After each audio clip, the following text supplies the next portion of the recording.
You're watching The 7 from WATE 6 on your side.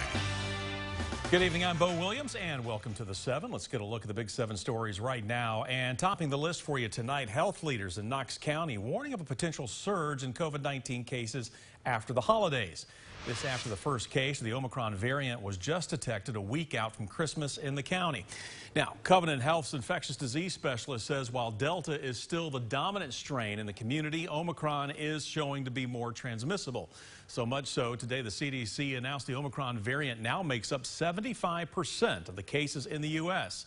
Dr. John Adams talks now about what we could see if people don't take the proper precautions. There's some false comfort in it may not be as severe, because if it's more transmissible and you get a much greater number of infections, you can still overwhelm the healthcare system. Yeah, Dr. Adams says many of the hospitals already have a plan in place to make sure they can care for patients if there is another surge. He reminds everyone, though, wash your hands, wear a mask, socially distance, and to get tested before any large holiday gatherings. Well, now to the surge in COVID cases across the country. Omicron now detected in nearly every single state. Hospitals overwhelmed in some of those states yet again. But there is encouraging data out now from Moderna about its boosters. The drug maker saying new data shows it currently has authorized booster increases neutralizing antibodies against Omicron 37-fold within a month of getting the shot. Moderna CEO Stephen Hodge says they are now preparing for potential seasonal shots. I believe we're going to be living with this virus and its strains and variants forever at this point. And we need to continue to think about the best ways to provide the broadest and most durable immune response. The company is also working to rapidly advance its Omicron-specific booster into clinical testing. Next to the Big 7, this week is a busy time of year for criminals. They know you're out doing last-minute shopping, and they wait for the perfect moment to steal. But many of us still need those last few items on our Christmas list, and we're going to, well, brave the crowded stores and jam-packed parking lots. Now, we spoke to law enforcement and retailers about what you need to know to keep yourself safe. Now, we're told staying safe starts before you even enter the store. Making sure your valuables are with you and your car obviously is locked. Now, in crowded shopping situations, police say customers need to be on the lookout. Keep your personal items close, and if you're shopping with kids, make a game plan just in case they get lost.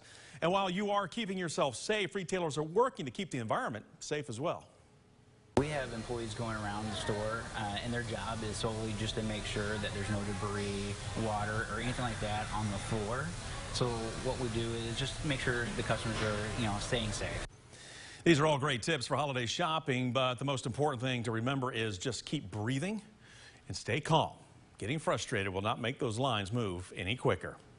Next to the Big 7, we're learning more about a house fire in Powell. So let's get you up to date here. Rural Metro responded to a fire in the 1100 block of Granville-Connor Road. That's just north of West Emory Road, not far from I-75. When crews arrived on scene, they discovered an attached garage fully engulfed by flames spreading into the house.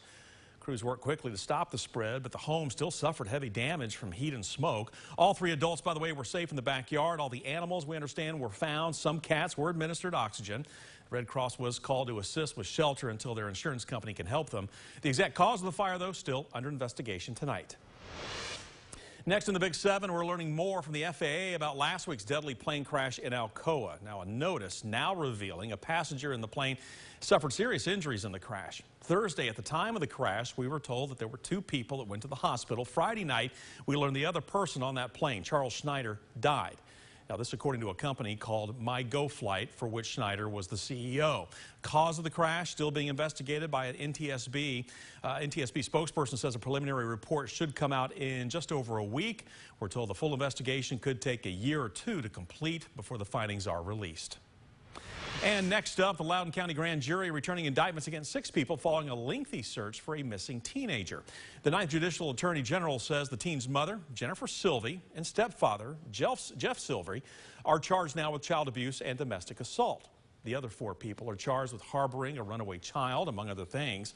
Their names are Amy Chestnut, Teresa Chestnut, Sunday Russell, and Lena Rollins. They were in court today. Investigators finding these people helped the teen leave his home, keeping him hidden even though they knew law enforcement was spending valuable resources trying to find him. Now, of course, we're going to continue to follow this case closely for you. In our next Big 7 story, a man is arrested after Knoxville police say that he stole an unlocked car from a North Knoxville gas station, leading officers on a chase. Now, everything started at the Pilot in the 2500 block of North Broadway. It happened this morning. The driver of that car says she left the key in the ignition while she went into the convenience store. Now, then when she came out and the car was gone, that's when she notified police. 28-year-old Luke Johnson of Knoxville charged with motor vehicle theft, evading arrest, and reckless endangerment after he was taken into custody. After what happened, Knoxville police are taking time now to suggest taking your keys out of your car and locking it whenever you leave it unattended. And for the final story in our Big 7 list, a Knoxville woman arrested after a car with 4 people inside was reportedly shot at. Court documents say the car was heading down Fordtown Road when an argument broke out with someone standing outside of her home. Now, she has since been identified as Tiffany Wallace. You see her picture here. Those documents say she went inside, came back with a gun, shooting toward the car 4 times. No one was hurt. Wallace is facing aggravated assault charges tonight.